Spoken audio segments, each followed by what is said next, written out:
साथियों नमस्कार, स्वागत है एक बार फिर से आप सभी का आपके अपने इस YouTube चैनल विधिटेरिया में। साथियों आज के इस वीडियो में हम लोग बात करेंगे सिक्योर्ड लोन डिफ़ॉल्ट होने पर हाई कोर्ट से स्टे मिल सकता है या नहीं।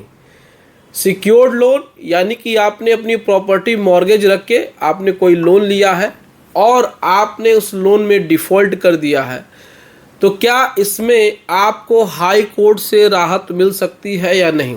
बहुत सारे लोग, बहुत सारे ऐसे व्यूअर हैं जो इस बात को जानना चाहते हैं। देखिए, जब भी आप सिक्योर्ड लोन में आप डिफ़ॉल्ट करते हैं तो बैंक सरफेसी अधिनियम का इस्तेमाल करती है। सरफेसी अधिनियम बेसिकली बैंकों के प्रोटेक्शन के लिए ही बनाया गया है, जो पब्लिक मनी है। पब्लिक मनी की इसका मतलब ये है कि जो आपने लोन लिया है उसकी सेफ्टी के लिए ही सरफेसी एक्ट को विशेष तौर पे बनाया गया है। इसके पहले सिविल कोर्ट का जुडिक्शन होता था और सिविल कोर्ट में 15 से 20 साल तक मुकदमे चलते थे, जिससे कि बैंकों को बहुत ही नुकसान होता था। इसीलिए वर्ष 2002 में इस एक्ट को बनाया गया, इस कानून को बनाया गया। तो आप जैसे ही अपने सिक्योर्ड लोन में डिफ़ॉल्ट करते हैं और 3 EMI नहीं देते हैं, तो बैंक सबसे पहला नोटिस, एक लीगल नोटिस भेजता है अपने एडवोकेट के माध्यम से, और फिर उसके बाद आपको डिमांड नोटिस आती है, 13/2 की आती है, 13/4 की उसके बाद नोटिस आती है। ये सारी बातें आप सभी को पता है। लेकिन यहाँ पर सवाल ये खड़ा होता है कि क्या डायरेक्ट हम लोग हाई कोर्ट में जा सकते हैं या नहीं। बहुत सारी ऐसी चीज़ें होती हैं कि बहुत सारे लोग इस बात को कहते हैं कि नहीं आप हाई कोर्ट चले जाइए, लेकिन देखिए हाई कोर्ट भी अब इस चीज़ को मना कर दे रहे हैं। पहले क्या था कि केवल गवर्नमेंट बैंकों को ही हाई कोर्ट इंटरटेन कर रहे थे। प्राइवेट बैंक और NBFC कंपनी के लिए वो DRT को ट्रांसफ़र कर देते थे फाइल को, केस को। लेकिन अब सरकारी बैंकों के खिलाफ भी हाई कोर्ट नहीं सुनवाई कर रहे हैं और आपको सीधे DRT में भेजा जा रहा है। कोर्ट सीधे सीधे ये कह रही है कि भाई वहाँ पर आपको अल्टरनेट रेमेडी उपलब्ध है, तो आप DRT में ही जाइए, क्योंकि ये जो मैटर है बैंक और कर्जदार के बीच का, ये सीधे सीधे आप वहाँ पे जा सकते हैं। अब हाई कोर्ट सुनवाई नहीं कर रहे हैं तो अब इसमें DRT ही भेजा जा रहा है। तो DRT देखिए ये पहले से भी था और DRT में मैटर पहले से भी लिस्टिंग होती थी, लेकिन DRT में भी जाने के बाद श्योर है कि आपको रिलीफ मिलेगा कि नहीं मिलेगा।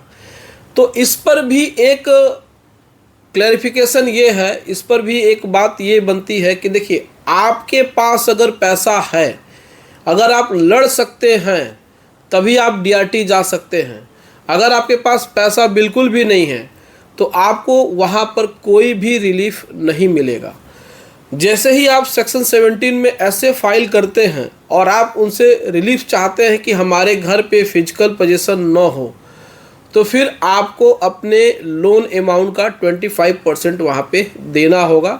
तभी जा कर के 1 हफ्ता, 1 महीना, 2 महीने, 3 महीने के लिए कार्रवाई रुक सकती है फिजिकल पोजीशन की।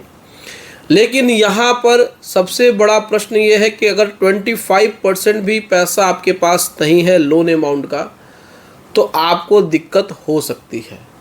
तो अगर आपके पास पैसा नहीं है तो वहाँ पर रिलीफ आपको नहीं मिलेगी।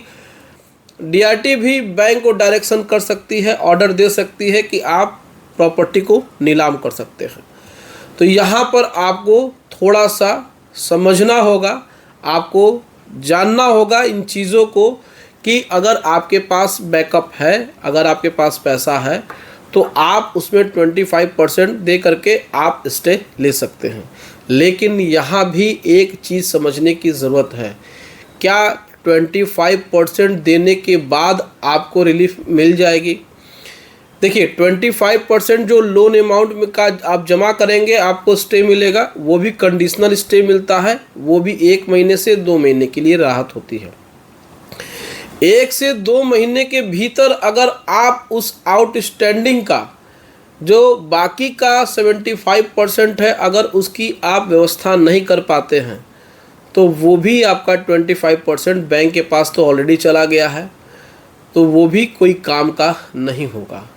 ये सारी चीज़ें, टेक्निकल चीज़ें कोई आपको बताता नहीं है। लोग आपसे केस तो ले लेते हैं कि हम स्टे करा देंगे, और आपको भी समझ में बस आता है कि स्टे ही सब कुछ है, तो स्टे सब कुछ नहीं है। अगर आपके पास बैकअप नहीं है, 3 महीने के बाद पैसे का जुगाड़ नहीं कर पाएंगे, तो फिर आपको दिक्कत हो जाएगी, आपको परेशानी हो जाएगी। फिर आप अपने वकील साहब से कहेंगे कि अरे हमारे वकील साहब ने हमको फंसा दिया और हमारे पास तो अभी पैसा है ही नहीं।